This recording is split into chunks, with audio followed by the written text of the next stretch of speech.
Good evening, everybody, and welcome to Charlton Live, sponsored by PSF Steel Limited. My name is Louis Mendez. This is the big match preview. Hope you guys are all well on your Thursday evening. On tonight's show, then we will, of course, be looking ahead to our final game of the regular season. Burton Albion coming to the Valley for the last game of the 46 before, of course, we turn our attention to the playoffs. Joining me to look ahead to that game and speak about much, much more. First up, top right, is Sam Cutts. How you doing, Sam? All good, thank you, Louis. Look forward to Saturday. Yeah, certainly am. Me too. Good to see you. Bottom left is Mr. Mark Newbury. How you doing, Mark? I'm in a positive mood for a change, which will be good news for everyone there and everyone in the chat. It always calls me a pessimistic old bugger. I've called you plenty more than that, I can assure you, Mark. And also, bottom right is Lewis Cat. How you doing, Lou? Yeah, I'm good, mate. Thank you. Just about got over the Wrexham result Saturday, but yeah, I'm not. All things considered, I'm not too bad. Yeah, I've very quickly put that one behind me, and now focusing, of course, on Saturday and the playoffs that are coming up. So on tonight's show, then we'll look ahead to that game with Burton. There's some debates to be had, really, isn't there, about how strong we go. Also, you know, we still don't know who will be playing in the playoffs. Exciting to see. We're almost certainly going to finish either fourth or fifth. It will take something quite spectacular for us to finish in third. So we know it's either way. We know it's going to be one of two opponents who we will face. So we'll discuss who they could be, who perhaps we might prefer if that's not a little bit defeatist. If we end up getting the other one, we'll do that. We'll hear Nathan Jones talk ahead of the Burton game as well. After the break, we've got a Burton Albion guest as well, Ed Walker. I spoke to him yesterday to get the lowdown on the Brewers, who have completed their great escape officially with that point they got against Wigan. In mid-week. We're going to hear from Lloyd Jones as well later on in the show as well. He was nominated in the Team of the Year for League One, so we're going to hear from Lloydie later on too. I want to hear from everyone who's joined us in the chat as well.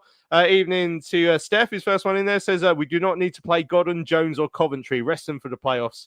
We can beat Burton without them. Then he adds Ramsey too. I mean, if he went any further, just with the whole team, just leave it, just throw it. But yeah, evening to Steph. Robert's in there, Andrew's in there. All hell let loose. Bernie, Danny, Keith, Alan, Tobias, Chris. Let us know your thoughts ahead of Saturday's game. Peter said still not over last Saturday. It was a long way to go for a caning. I was just telling the boys about how I was getting back in at 2 a.m., which was a bit of a long one. But, you know, it's behind us now. It's gone. Let us know your thoughts ahead of Saturday. Do you have a preferred opponent in the playoff semi-finals? Like I say, it might be a bit defeatist to say that, but because we might end up getting the other one. But I know I do. Let us know who that would be as well. You can email us studio@charltonlive.co.uk. You can tweet us at CharltonLive.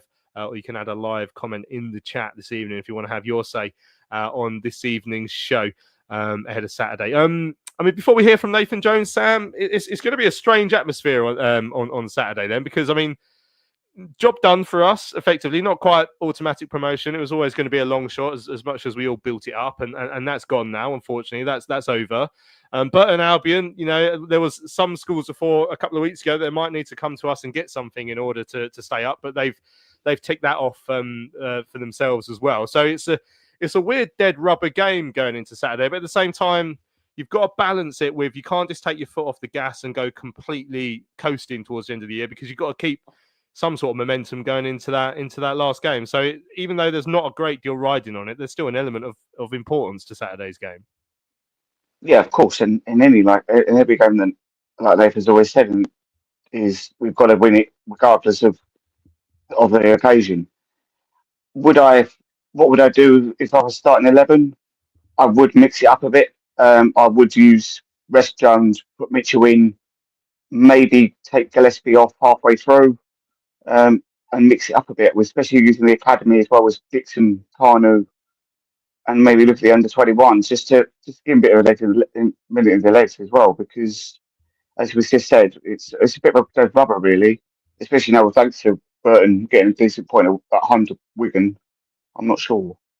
Yeah, I mean, Mark, the occasion would be weird. There's also like that element of, I mean, we want to go, like I say, into the playoffs with some momentum and something behind us. And it's going to be a massive crowd on Saturday again. The fans are really on board now.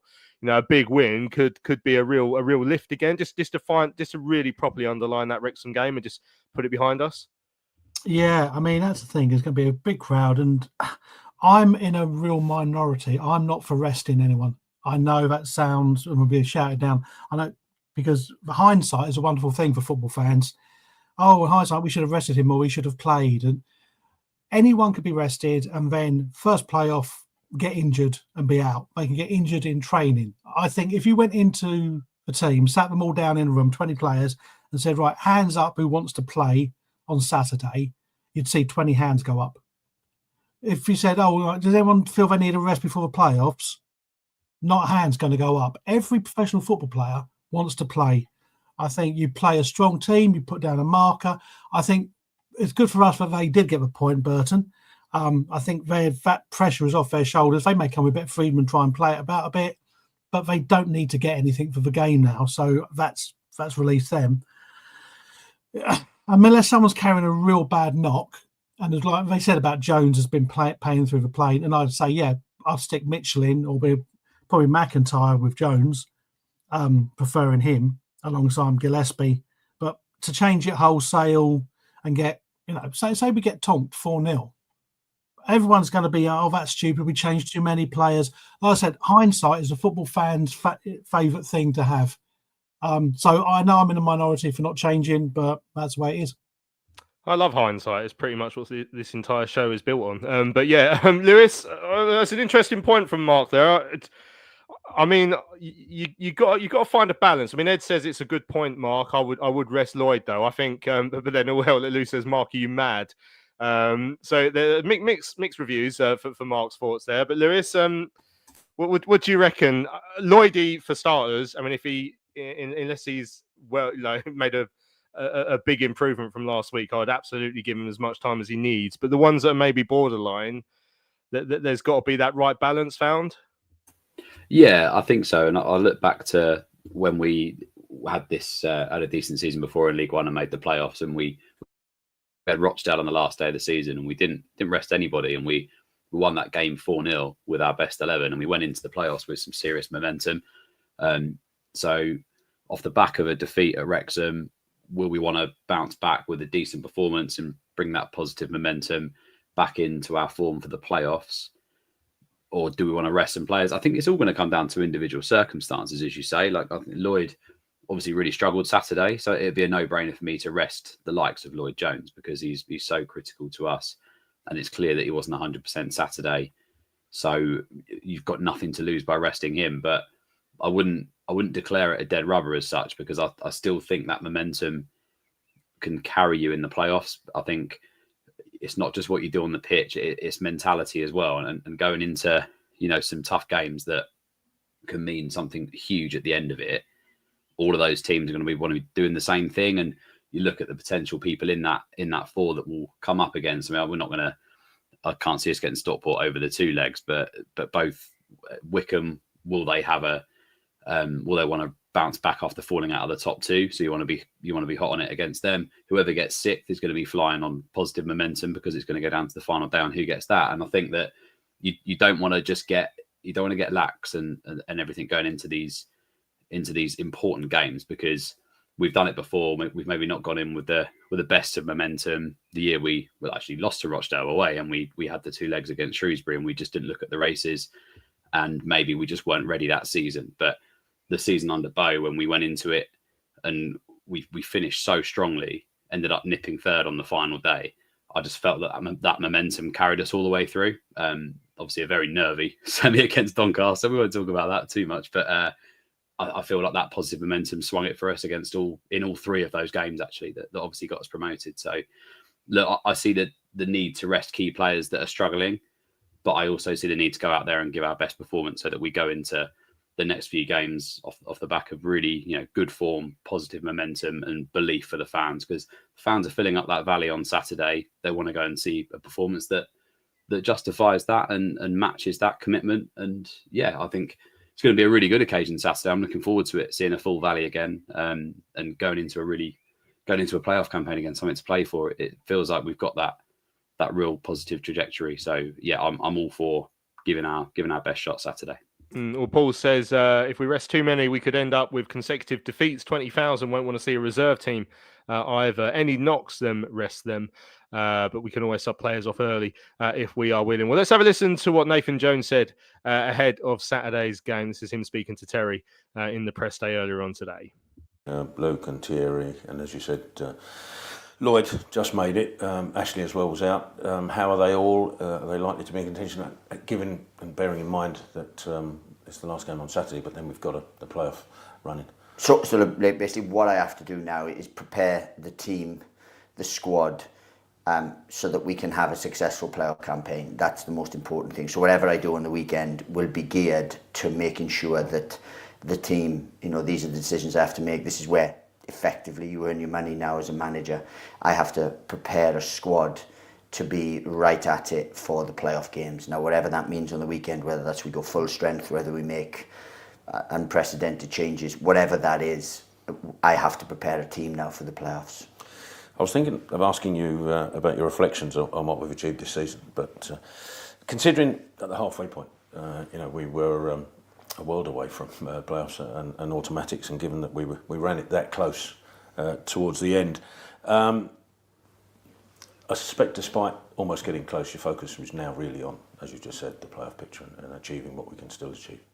Yeah, look, in with the greatest respect, I don't think we've achieved anything yet. What we've done is we've made really good progress. Now, we always said that we needed time. We always said that, given time, we'd build a team, build a way of playing, build, a culture and environment. And that's what we're doing. We've made massive progress from February the 4th or whatever it was last year to the start of the season, to the November, tough time, tough month, right to now. We're in a considerably better position, and we always said that we would be. If we weren't, and we were still 16th, 17th, then look, that would effectively mean that I hadn't done my job. I think we are building something. I think we're making really good progress. Part of that now involves a playoff campaign. So what we have to do is attack it with the same aggression, vigour, confidence, determination, everything that we've attacked every game this year. And if we do that, then we know at the minute we're probably at about a 53% win percentage this season. So I think if we can do that might be enough. And bear in mind we've only lost 10 games, I think. So if we only go into as long as it's not the final, those are good stats. But what we want to do now is achieve something. Achieving a playoff place it's where we finish. So we'll finish 4th or 5th, possibility of 3rd, but a lot needs to happen, and that is massive progress, and that's what I'm really proud of. In terms of that conundrum, where we might finish at Burton up on Saturday at the Valley, they're already mathematically safe, so they should be relaxed, I guess.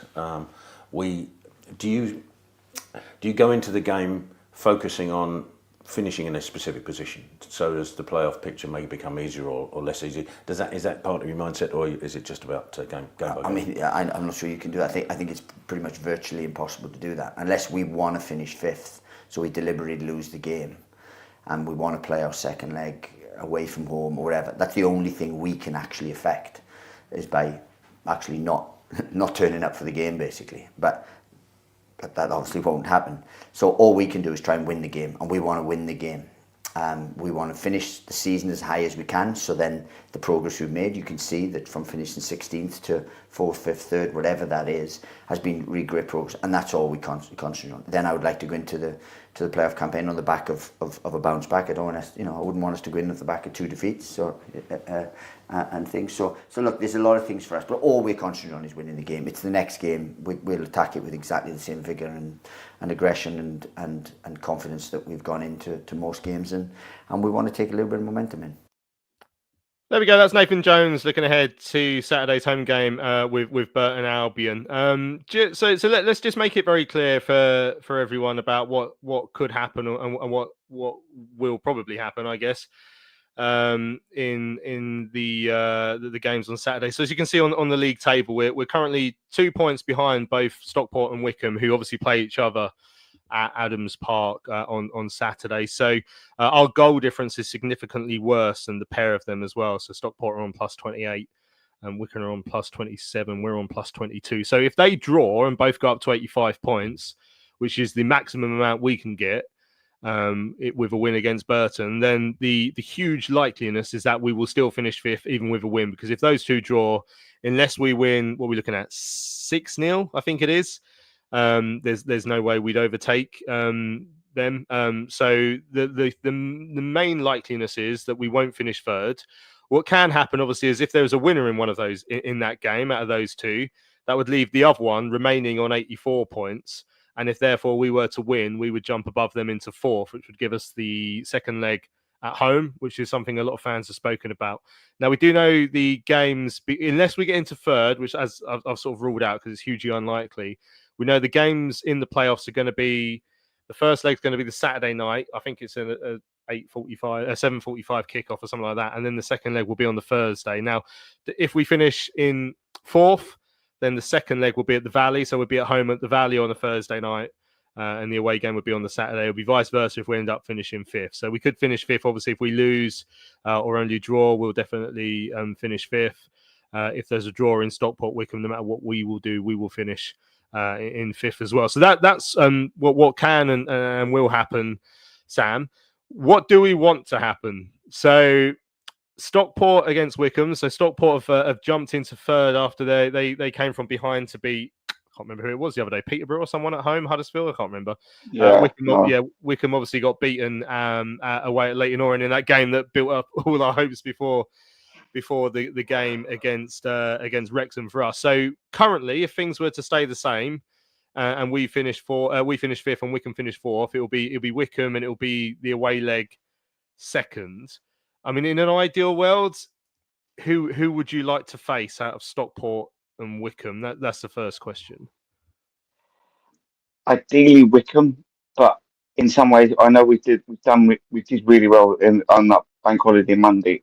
So I think you probably want to watch that again. But both of them are going to be a challenge now, especially if that is going to be the way it is. But definitely I want Wycombe over Stockport. Just one being that how dominant Stockport were when we played them home and away, and the other one being the distance. So on a Thursday night. How much do you think the fact that we've beaten Wycombe quite handily recently would play a part in that, Sam, as well? Would that give us a psychological boost, or is that another game and they would have drawn a line under it by then? I think if it's Nathan is drawn a line under it and we move on. But as us as fans, we would be quite happy to watch. I would never rewatch of that game again, and the atmosphere in that away end in there. I don't think I've ever been in an away ground where we are literally bouncing from minute 1 to minute 90, and then another 15 minutes after the game trying to get out. I think I lost my voice halfway through because of the atmosphere being so electric. So I definitely want Wycombe away in that, especially in that away end again. Be amazing. Yeah, I mean that's the one I'm leaning towards, Mark. We've beaten Wycombe twice this season. I was going to say they're in bad form. I mean, they've lost their last two. Obviously, we beat them quite well. They had 1-3 before that, but you can sometimes get a sense of how a fan base is feeling, especially when you've just played them. But if you look at the way they react to defeats, and even though they've won the 3 games coming into facing us at Adams Park on Easter Monday, and then we absolutely obviously thumped them. some of the noise around the place when you see the fans on social media and you speak to people in person was that they haven't been great in this recent run. So even though they found ways to win games before the last two, they've not been exactly blowing teams away. I mean, is that one where you sort of sense blood maybe if there was the opportunity to go there again? Possibly. I've seen a couple of Wickham fans on various media things saying the one team they don't want to face again is us. And, you can see why after putting them to the sword 4-0. It's funny. Sometimes form goes out the window. Sometimes luck goes out the window. And they become, even though they're two-legged, they become one-off games. Does that make sense? You just don't know. I think Stockport, I'd said a few weeks ago I didn't mind Stockport. Yes, it was a bit back to the wall when we played up there and it was a 0-0, but they couldn't get through us. At our place, we were unlucky not to win that. They got a horrible penalty decision. I think it was one where Mannion had got the ball and the guy had fallen over. And that was a ridiculous thing, and we should have probably taken something from them. Look, you've got to face one of the two of them. I can't see it. Someone said, would they play out for a draw? I can't see that happening because I don't think Wickham, if they, after the beating we've just given them, would want to play us again. So they're not going to just say, look, let's just finish fourth and fifth, even though they'll get the home leg, second. I just don't think Wickham would be fancy it themselves. It becomes then just like a turkey shoot. It's for us to concentrate on us and not what the other teams have done or doing, because I know there's a thing about the momentum, and it could be Reading, it could be Leyton Orient. I don't want to come up against Reading. Really horrible team. I think Orient, if they get there and they could beat Stockport the way they're playing, us versus Orient would be a really decent day out. Lots of red, lots of white in Wembley. So it's going back to Nathan's press conference though, where Terry asked him, and he goes, "Oh yeah, I think I've got to manage it for over the 3-game thing." I go, "Oh good, Gaheem Dixon's getting a start in goal." So the way it's going to be, it's just like, oh goodness me. I know he's got his brain and he's got his plan, but like Lewis said, you don't want 20,000 people who are rocking up Saturday cheering just to witness a 3-0, because it's hard to say we've finished where we finished, and can't look at that game. It's a one-off, but there is something about seeing your team beating at home on the last day of the season and players coming out for a walk around, and you've just been tonked by a team who have just stayed up by the skin of their teeth. It was Lincoln that Stockport beat on Saturday. None of my guesses are right, but I'm just looking at the Stockport form there, Lewis. I mean, this is clearly a team in better form than Wickham were. Shiny Phil says he fears Stockport, and I'm not just talking about the form where they have been electric. So we're looking at that run of games now where they're unbeaten in 7. Winning 6, and the only draw was that 1-1 away at Stockport. It feels to me they score a lot of late goals as well, or coming from behind. We've seen that against Huddersfield, against Lincoln recently. They got a late point at Peterborough, Rotherham. They had to come from behind. They've shown a lot of spirit over the last few weeks, and they were a really tricky team to face when we went up there. The game at home, we should have beaten them. I think particularly second half, but overall we played some of the best stuff we'd played at that point in the season. We had big chances towards the end of that, and that's when Gaheem did come on for those last 7 minutes and actually lit up the place a little bit. But Stockport for me, I mean, I'll make them favourites to go and win at Wickham, put it that way. But as Dean says in the chat, as Keith said, I agree with Dean. I fancy him to go and win. But as Keith says, we don't know who's going to be resting players or what, because now everyone knows it's playoffs. There's no chance of top two. The conversations we've been having about players being rested will be the same ones going on the Wickham and the Stockport show. So, what would you would you fear Stockport overall? I mean, we've not lost to them. Two draws, a 1-1 at our place, a 0-0 at their place, and two games that on their day could have had different results. Yeah, I mean, out of the collective of teams up there that we could have played, I mean, it's obviously looking unlikely that we finished third now and played the 6th, but I wouldn't really want to play Stockport because I just think there's a few reasons to it. And I think, one, their physicality. I think they've got strong physical players. Their defence are huge. They made it very difficult for us to play any football when we went up to Edgeley Park in early March, and then we were unlucky against them when we were significantly worse in around October time. But I just think that Dave Challoner's got them in such a good position that they've got that continuity and that stability of having him around for a little while. He's done an incredible job there, Dave Challoner. I think he was robbed for Manager of the Year, if I'm honest with you. And he's got them ticking. And they had the big blow in January of losing Louis Barry, who still sits incredibly high up on the scoring charts, and they've not let it wobble them. And I just think that they've got that belief off the back of some promotions in a short window. And his form in the playoffs, Dave Challoner, is pretty incredible. I just think that they've got something about them, and I wouldn't want to play them over two legs. I think in the final it's completely different, because I feel like a final is just a complete lottery. The playoffs in itself is a slight lottery, but I think if we don't spin it and we end up finishing 5th and we have to go to Edgeley Park on a Thursday night, I don't fancy it. I just don't. Our place is different. It reminds me a bit of like when we went into the playoff campaign and we played Shrewsbury over two legs. I just didn't feel confident from the off. Like I just didn't feel it. Going in against Wickham, I think I would. Like I'd fancy that. And it's not to say that they'd be a walk in the park, because I know that we obviously performed really well against them. We did the double over them this season, beat them in December again when we were a lot worse than we are now. They'll be out for revenge. You know, they've missed out on second spot, which is a place they occupied for large spells of this season, even occupied first at points. So they'll be reeling a little bit that they let that go. And sometimes when you look at these playoff campaigns of old, the teams that have spent the time in the top two and then fall away are the ones that are in the worst mindset going into a playoffs, because they feel a bit hard done by. So that could be complete nonsense, but I would prefer to go up against a Wickham that have just missed out on automatics after being in there all that time, losing their manager halfway through the season, than come up against a team like Stockport, who have had successful seasons consecutively with a manager who's given them stability, got them on a really positive upward trajectory with big physical players.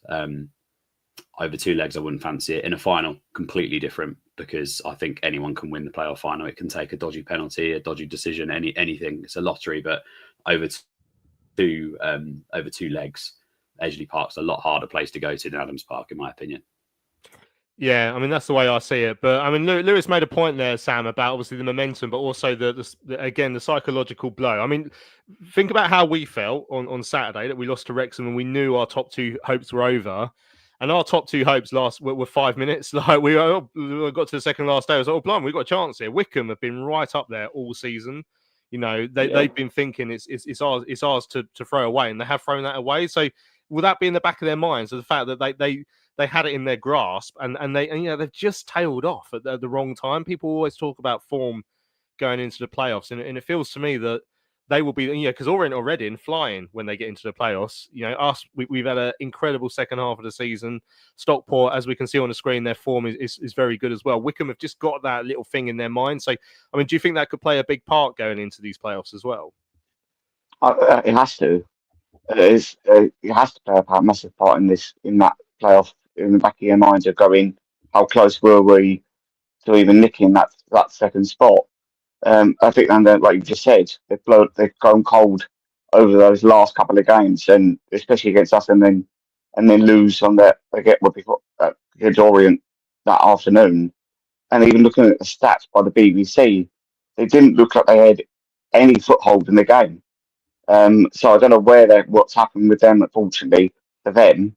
But for us, I think we've got there'll be a massive advantage if we do what we can do, as we've always done, especially after Christmas. We've got a massive opportunity to get to the final.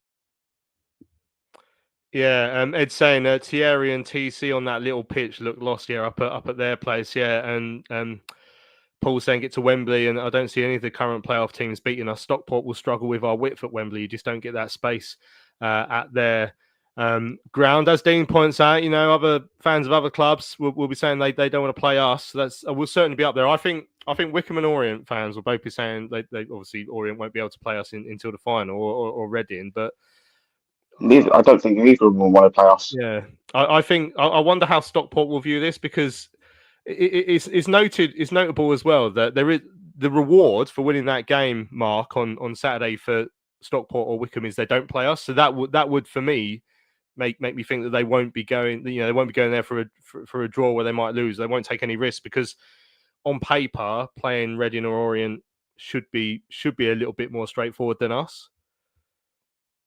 Yeah, I agree, and I think everyone's looking to see where why has it all gone wrong for Wycombe. I think we'll tell you where it's all gone wrong for Wycombe. He stands between the goalposts. Our friend, Mr. Nearpost Norris, and I think if he comes to after the games on Saturday and they go back in the change room and they're like, right, boys, we've got to play Charlton, I think he's just literally going to crawl into a bucket and pull a blanket over his head. It is, yeah. Unfortunately, it's all ifs and ats and buts until Saturday at 5 o'clock, and we know it's going to be a kind of like guesswork thing. Yeah, I'd rather not. Do you want to play Stockport in a one-off?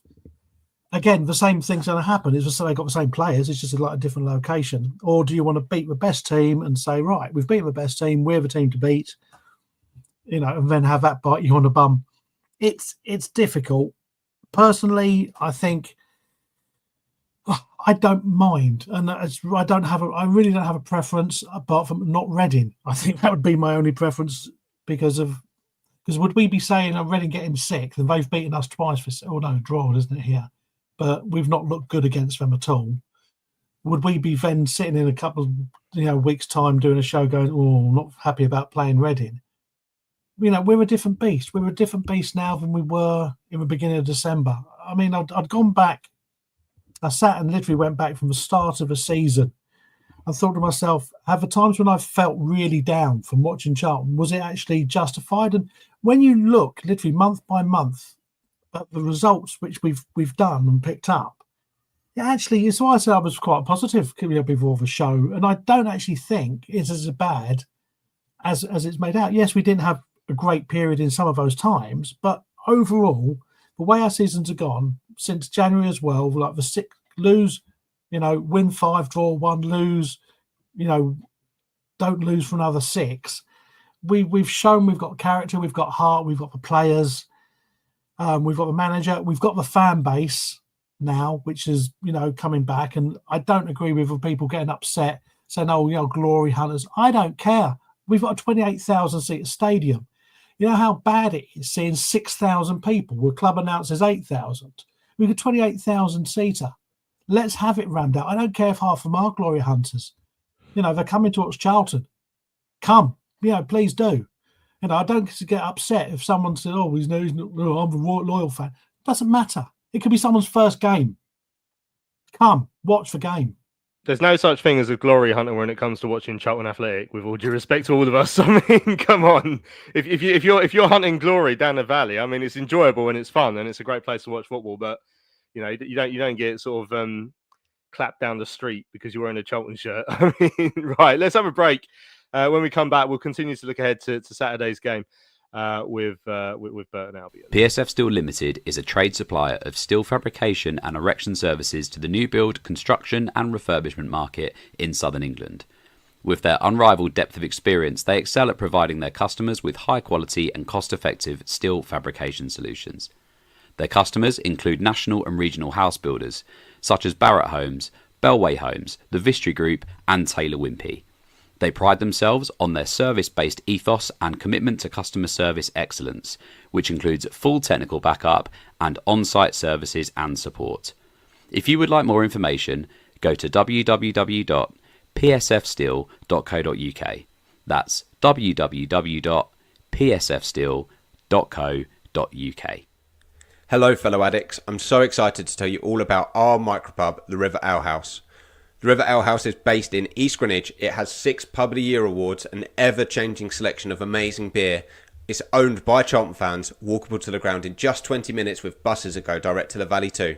If your matchday routine includes a drink with your friends, you must join your fellow addicts in the River. See you soon. Right, welcome back to Charlton Live. This is the big match preview, looking ahead to the last home game of the regular season. Just during the breaks there, I was just thinking, now that we're in the playoffs, we get to do more shows. Like the sponsors are coining it in there. We don't charge them anymore for that, so they've done well out of this this little agreement we've got there. So yeah, I'm pleased for them. I don't get paid anymore for doing any more of these shows. I don't get paid at all.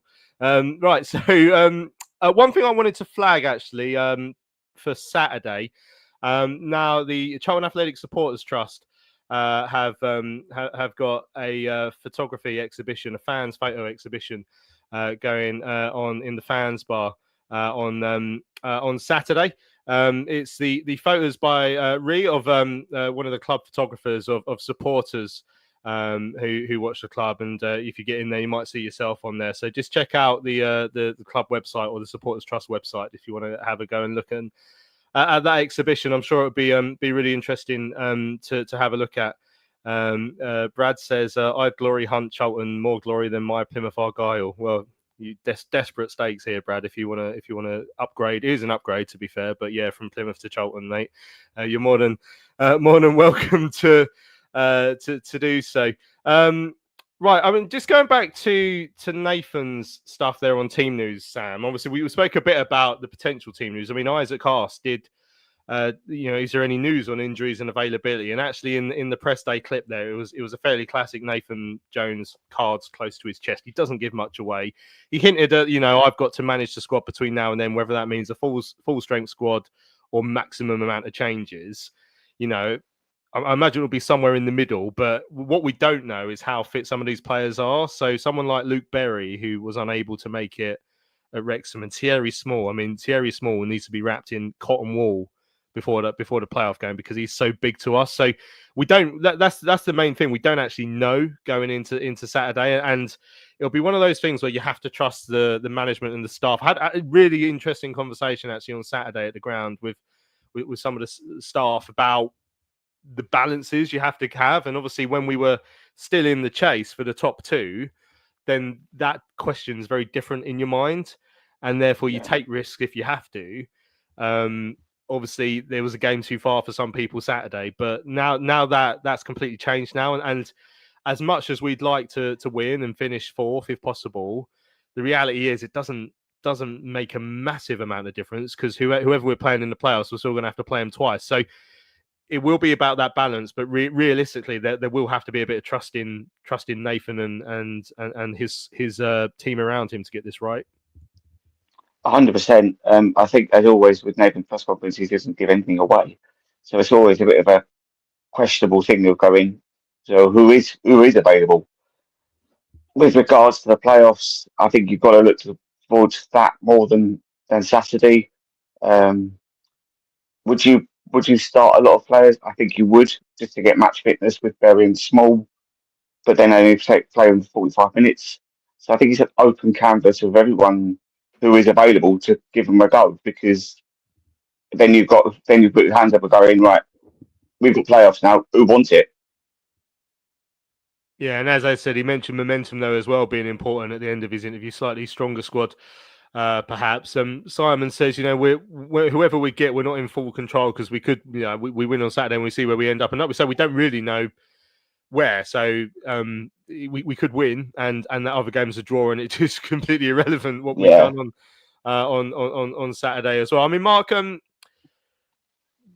the conversations, I guess, about player fitness and getting the balance right and all that sort of thing. The momentum is one thing we haven't massively touched on, but will that make a difference? So, as Lewis mentioned earlier, and we did talk about it a couple of weeks ago, like when we lost to Rochdale on the last day in the first season under BREWS, it was a nothing game. Obviously, the home side stayed up, and it was quite exciting for them on the day. But I went into the playoffs that next week against Shrewsbury, and even though we were poor and against a better side than us on the day, I wasn't in the back of my mind going, oh no, we just lost to Rochdale 8 days ago. That's going to play a big part in this.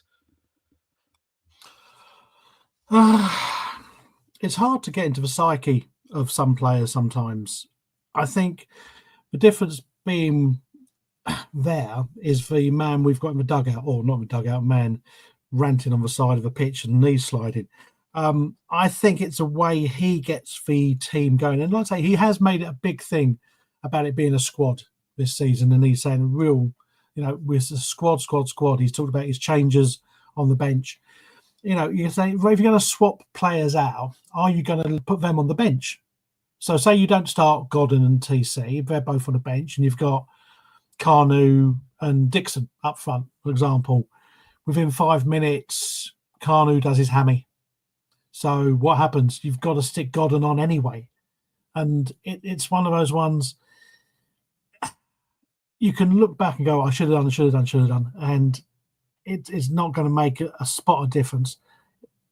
It shows how the squad hasn't been strong enough in certain areas, and shows what a tune he's managed to get out of some players who we thought were literally going to be just minor squad players for this season. And he's really tuned them up and got them playing on the right thing. I think being at home on the last day, whoever plays, the atmosphere is going to be banging, and you hope to get a result out of it. I think the biggest one for me is Jones, followed probably by Berry and Small. If you've taken them out and you've replaced them, I'm okay with that. I'd probably be more likely to go for a flat back four. Go Edwards, Gillespie, Mitchell, and Ramsey as your back four, or even Tenai Watson on that side and put Ramsey on the bench. And then sort of you've got Anderson, Gilbert, Doc, Coventry, and then up front, possibly he might have Godden and Carnu and go for four like that. And so protecting TC, I don't think TC looked tired. I just think, the atmosphere on Saturday got to him a touch, and he didn't get much of a sniff of the ball. And I think it showed one time with having a water break and Nathan was actually ranting in his face, and he tied his hair in bunches, which upset me greatly. But if you're going to make changes, change your formation as well. Don't try and play the same way. Go to a flat back four, look solid at back. If it finishes a 0-0 draw for us and we've protected players, we'll see that it pans out for us in the playoff game.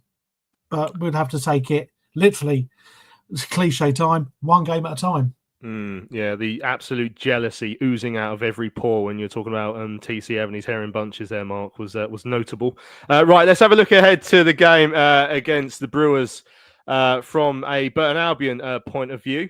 Delighted to say that I was able to catch up with Ed Walker, a bit of an EFL expert and a big Burton Albion fan yesterday to look ahead to the game. The Brewers obviously securing their safety in League One with that draw against Wigan on Tuesday evening. So he was in a very good mood when I spoke to him on Wednesday. That we're joined by Ed Walker on Charlton Live this evening, Burton Albion fan, and I imagine a pretty happy Burton Albion fan after the Brewers secured safety in League One in midweek. Ed, talk us through the story of the second half of this season, because when Gary Bowyer came in, you were 9 points adrift. At one point in January, you were 11 points adrift, and yet you stayed up. How on earth did that happen? Oh, we could be here an hour talking about how that's happened, Louis. It's a combination of things. Ourselves having a top 10 record. I think we also have to owe Bristol Rovers a bit of thanks for basically just imploding, because I think with about 10 games to go, they were 9 clear of the relegation zone and basically picked up 1 point since. So they've tailed off. We've kept a good record going with a strong turnaround, which actually, funnily enough, started at Wigan and ends with a home game against Wigan to get them over the line. Remarkable what he's done, really. You touched on it there. I remember coming out of that Crawley game, middle of January, and we're 11 away. We've only got 2 wins in the win column. And you thought he's just try and delay it for as long as you can. Just try and wait for the inevitable and see how close to the end of the season you can take it. And then go win the next 3 games, and it kickstarts this run that gets them up towards the top end of the relegation zone. They finally exited and saw the middle of April time with a win over Huddersfield, and then just see themselves over the line. It's just been a lovely little week. Tuesday, last night, Tuesday was a little bit weird because we had a 1-1 draw with Wigan where they equalised right at the end. And we were there thinking it would be really nice if we got 2 wins out of 2. And you could see the equaliser, and you have that little disappointment of shipping a late equaliser. But then you also think, oh, do you know what? 1-1's all right as well. So actually, you can't feel too down about it. So getting over the line was a little bit of a weird full-time reaction where I think it would have been a bit more vocal if it had been the win. But regardless, the point there, the Cambridge win on Saturday was ultimately the one that clinched it. And we've suddenly realised that actually our collective results over the last 2 weeks, we've basically relegated all 4 of the teams with our individual results. So that's not something that probably happens too often. No. Tell us about what Gary Bowyer changed when he came in, because, when you go into a side where it looks like all hope is lost, it must be tricky for a new manager to really think that they're going to have enough to change it as much as he did. But he's obviously done something differently to what's gone before. Players have spoken about in the aftermath of this Wigan game just gone. He basically inherited a team that's just a rock bottom, complete rock bottom with confidence. There was no real belief within that camp that they're actually going to turn it around, and gradually he's been able to install that belief. And part of that is really nice squad building. So he has been given the license in the January window to stamp his mark on a team. Some thirsty reggers from the start of the year were just shipped on loan, not part of his plans. He's been able to bring in a mixture of loans and short-term contracts. So many of them have really made a really telling contribution. And he's just built what has been a nicely balanced team that we've been looking for ages. It's wing backs in actual positions. There's an actual balance to midfield. There's a strike force, 2 strikers, the main 2 can actually both provide goals. Everyone's just in the correct positions. And for the last few years, you've not always looked at a Burton team that's felt like that. You've felt some people are out of places, particularly wide areas. So he's just built this nicely balanced side. Had to chop and change a little bit with injuries and suspensions, but it's always been a team that's played with the right intent, and his individual game management, so the matches, is what's allowed him to get over the line. He's done brilliantly in this 6 months he's been there now. I mean, at the start of the season was just staying up the only aim. Obviously, you had Mark Robinson in charge, who I really hoped he was going to do well, actually, because I had a lot of time for him when he was Wimbledon manager, but it just didn't seem to go well for him. But I mean, at the start of the year, was it, let's push for playoffs, or was it a realistic, look, we just got to stay up with Burton in League One? The start of the season feels like 5 years ago. So much has happened since. No, I mean, how many realistically going to start the season thinking we've got to try and stay up, especially when you have this so much massive change at the club. You have new ownership come in, you have this huge abundance of signings, this completely new look backroom and indeed club as a whole. And you think this is the part we actually kick on. And truthfully, we can look back now with the power of hindsight. We made too many changes too quickly. We picked the wrong head coach, someone who was too focused on star rather than practicality. It's great attacking play under Mark Robinson, but we sacrificed any kind of defensive structure for it. We essentially went out to try and outscore teams, when in reality we needed a much better balance to our play, because we're just not going to dominate sides at this level, because we just don't have that level of player. So I think at the start of the year, we go in with a natural bit of optimism, as you always do at the start of the season. And I think it probably took until about October, when we were still waiting for that win, where we realised actually we're going to be down the bottom again, aren't we? And it's going to be a case of trying to see if we can pull this off. And probably till about the end of January, it just felt like they weren't going to do that. And these last 3 months have just rescued everything that's been done before. Now that obviously you have stayed up, I mean, what are you sort of thinking for the future? Are you hoping that this is a chance to try and rebuild and actually have a proper go next year then? That's the hope. We've had a few false dawns over the last 2 years, because Burton have made miracle escape something of a specialty over the 2020s in League One. They've had a few of these now, and it's always been the case where observers and indeed fans alike have kind of looked and thought, right, to kick on now, and then they don't. And for whatever reason, I think we've found that actually our managers up to now have been great, the kind of short-term, dogged, robust impact, but actually for long-term squad building up in the right fit. The real hope is Bowyer, with his level of experience and his just calm measure and his practical game management, can be the one that actually changes that. So we'll aspire for ambition. We don't want to suddenly go top end of the league. If you give me 14th right now and the season done the end of March, snap your hands off for it. Just please take us away from the bottom of this table, because I'm not enjoying it anymore.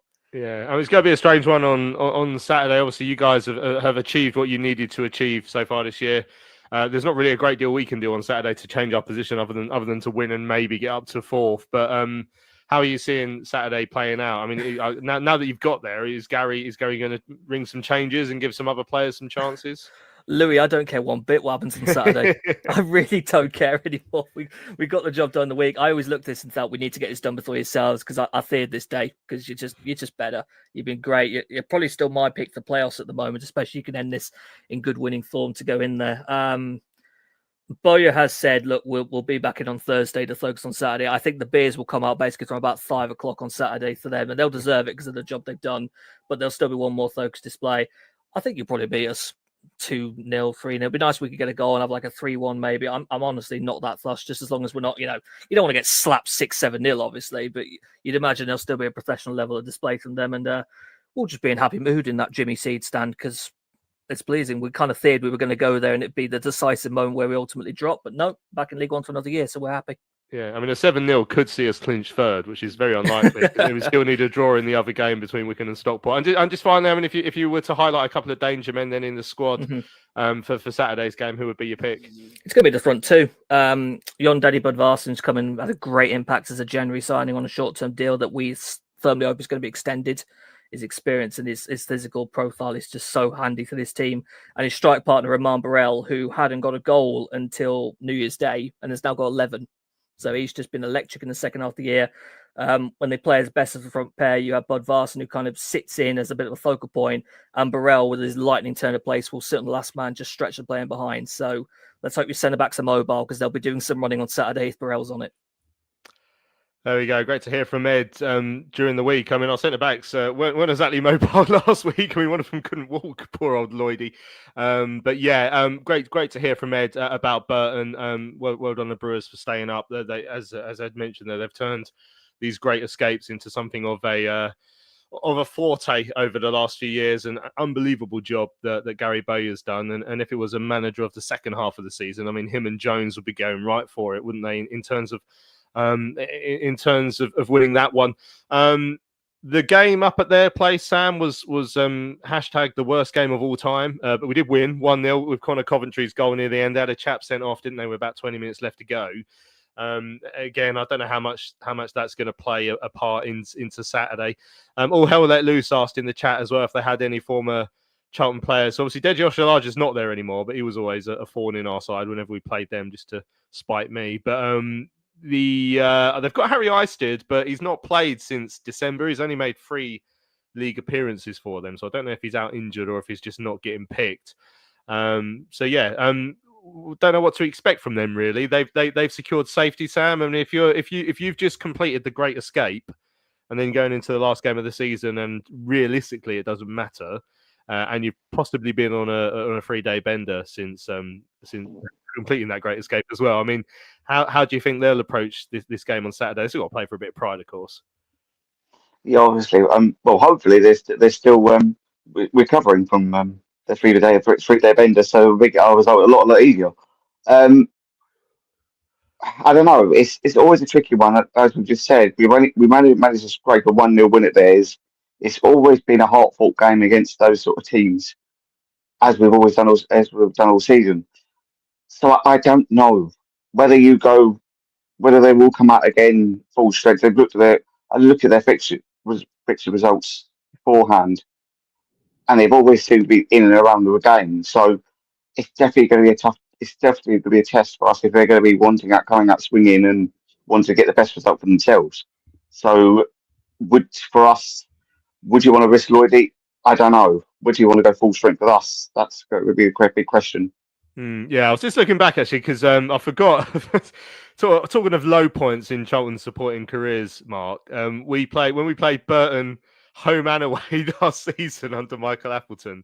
So the home game was just before Christmas, and we were well on top. I mean, Michael Hector put in the best cross I've ever seen from Michael Hector, but we ended up conceding a last-minute equaliser just before Christmas, and that properly put us on a downturn. And then obviously we lost away at their place, and that was the game where we thought Appleton had been sacked. They actually had a bit of a stay of execution for another few days. But when you play sides of the size and structure of Burton Albion, you know, and you think we've been competing at the same level of them for a while, and it's quite telling as to how much we've underperformed over the years, because, you know, Burton, you know, great club and all that, but they don't get fans anywhere near the amount that we do. And it's just a reminder that we've been in this division for way too long now, and that stuff like that really, really fires me up for these playoffs, to make sure we don't have to play plucky and brave and good, you know, friendly clubs like Burton anymore, and actually we can go and play some horrible so-and-sos in the Championship.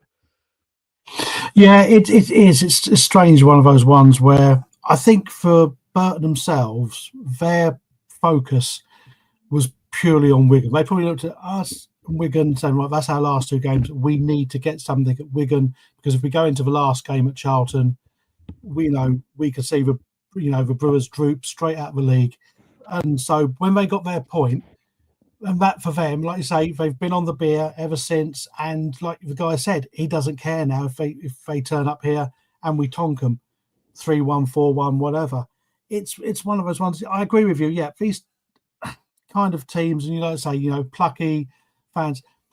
What I would say the alternative to that is, you are where you deserve to be. Now, as horrible as it's been for us for seasons being in League One, playing Mansfields and Burtons and the Cambridges, we are where we deserve to be for all the reasons which we know as Charlton fans for the last few seasons. What we've done now, like you say, we've got a chance to do something about it and, win a playoff, go up to a championship and make some changes to the team. If we finish 5th and bottom in the championship next year, that would probably be a huge success for us. And, it's not a defeatist attitude because there's some great teams, there's teams coming down, teams who are spending millions and millions. I mean, we've seen it this season. Teams who spend a lot of money, find it a lot easier in this league. We've spent some cash.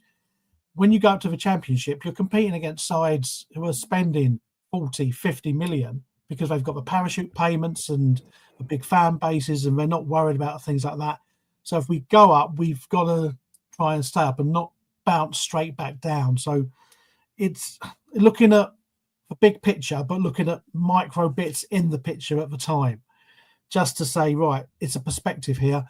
If we don't go up this season, the base has been laid, it's been put down, and it's for us to the next season go on and say, right, take that next step and do what Birmingham have done. Go that long. Lovely stuff. Right. We should celebrate, of course, the fact that one of our players has made the League One team of the season. Lloyd Jones, given that accolade, and he went to collect it at an award ceremony during the week. He had a chat with Ollie Groom at this swanky award ceremony. This is what he had to say. Place in the EFL League One team of this season. How does that feel? It must be a great honour. Yeah, it's a great feeling. I'm delighted about it, and it feels great. I mean, how it's been an interesting 18 months since you've been at the club, or a couple of seasons now since you've been at the club.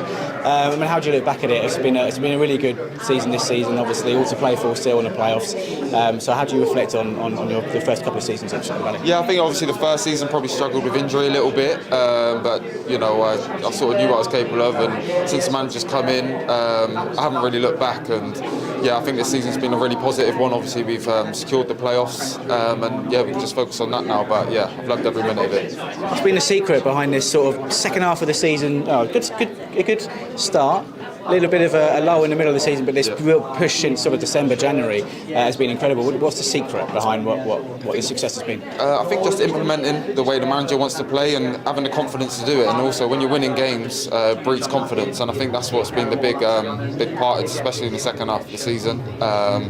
We just got to keep pushing. And how about your teammates as well? It's real good togetherness with the gang, and Nathan Jones bringing everything together. It seems to be playing an important part in the success so far. Yeah, and the manager's brilliant at that. He's massive on culture, and that's something he brings to every football club he goes to. And I think, like I said, confident breeds winning, and the manager's definitely a winner. So he brings everyone together. One more league game to go before we think about the playoffs. Again, despite yesterday and the result at Wrexham, spirits can still be good, can't they? Still be confident, bearing in mind where we've come from, what we've been doing over these last few months. Yeah, definitely. We haven't lost many games of recent. I think we're from maybe January nearly the most informed team in the league. So we're confident. We've got a confident bunch, and we're a really together group. So one last game, and then game time. There you go. That's Lloydie chatting with Ollie Groom at the awards ceremony during the week. Massive congratulations to him, Lewis. I think Lloydie himself actually summed it up quite nicely. Like his last season, I think we could see. I mean, I think often we called him last season like the best defender in a bad defense. And he had his moments. I remember he had maybe a couple of weeks, a couple of bad weeks. It culminated in that game where he got dropped at Blackpool. Then he came back in, and then had a bit of a boo-boo and gave a goal away. And I remember seeing him after the game, and he looked, his confidence was low. He didn't look himself. But this year, part of being a good defender is playing part in a good defence. And someone like Lloyd not only has been a good defender for himself, but he's dragged other. That's a comment I disagree with. There, it says that Terrell Thomas was better last season. I don't think that's correct, and we'll leave it there. But Lewis Lloyd has not only improved himself and been very good this season, but he's helped the whole defence together. You know, Maka has improved playing alongside him. Ramsey, Mitchell, when they've played, have looked overall good. You know, I think it's well deserved that he's got that place in the team of the year. 100%. I think he's been outstanding. I think he's odds-on favourite for Player of the Year for the football club for sure. He's a leader. I think there's been a lot of debate over when the captain was announced to start the season with Doc and with Lloydie. And I think it's not that I don't think Greg's a good leader, because I actually think he is, but it's just a nod to how highly people think of Lloyd, because he's come over from Cambridge, and as you said last season, you know, we as a team weren't good enough last year, and he was very much one of the best of a bad bunch. And this season he's come back. We've obviously worked on our defensive strength as a whole, and I think it's 20 clean sheets for the season now, which is insane, and a club record. And you're right, he's made people around him much better. The same nervousness I felt with Maka at times has definitely depleted over the second half of the season. And then obviously with Alex Mitchell, I thought was great. He's not been able to get back in. He's had some poor performances recently, or not, but that's obviously from not playing. But even as you said, down to Kane Ramsey playing in an unfamiliar position there, really, when we were so used to seeing him play a bit wider, he's come in there and looked very natural in that position as well. And I just think that he's made everyone around him feel more confident. And obviously the stats are there for all to see, that the clean sheets this year compared to last year. I mean, the contrast and the change is insane. The improvement is nuts. So yeah, look, he's been outstanding. I'm really happy for him, and it's so nice to see him get recognised on the wider stage in the EFL, the League One Team of the Year, because it's so deserved, and that could have been dominated by Birmingham players left, right, and centre. But Lloydie has been absolutely fantastic and critical to our success this season. Well, it's such a nice show, and then all of a sudden I've been forced to think about last season's defence again. I'm getting shudders. But right, we're going to leave it there. Massive thanks to everyone who's joined us for this evening's show. Looking forward to Saturday, last home game then of the regular season. We'll find out who our playoff opponents will be in the semi-finals. Let's enjoy the day on Saturday. Let's hope we can end the regular season with a win. Let's enjoy. I think Nathan's going to do. They're going to do a lap of appreciation at the end, and Nathan Jones is going to do what I'm sure will be a rousing speech to get everyone geared up for the playoffs as well, which I'm sure everyone is really looking forward to. It's great. It's great when it's like this and we're involved in something important at the end of the season. So well done to the players and the managers for getting us into this position. Right, massive thanks to everyone who's joined us live on the chat this evening. All Hell Let Loose is asking what the plans are for the playoffs. So I think it'll be pretty standard. So we'll do a show next Thursday, because the first game will definitely be on the Saturday. Then we'll have to do one maybe the Tuesday, or we'll do one, the Sunday, and then a preview at some point. I'll work out the preview game for the second leg at some point, but we'll see. Right, yeah, massive thanks to everyone who's joined us. Sam, Lewis, and Mark, been a pleasure to have the three of you with us as well. Cheers, everyone. Cheers, guys. Lovely stuff. Don't forget, charltonlive.etsy.com if you want to buy a Charlton Live mug, and subscribe to our YouTube page and to wherever else you see the podcast in the podcast apps as well, so you never miss another download of the show, especially important as we gear up for the playoffs, which are coming very, very shortly around the corner. Right, this has been Charlton Live, sponsored by PSF Steel Limited. My name is Louis Meadows. Thanks for your time this evening. We'll see you again on Sunday morning.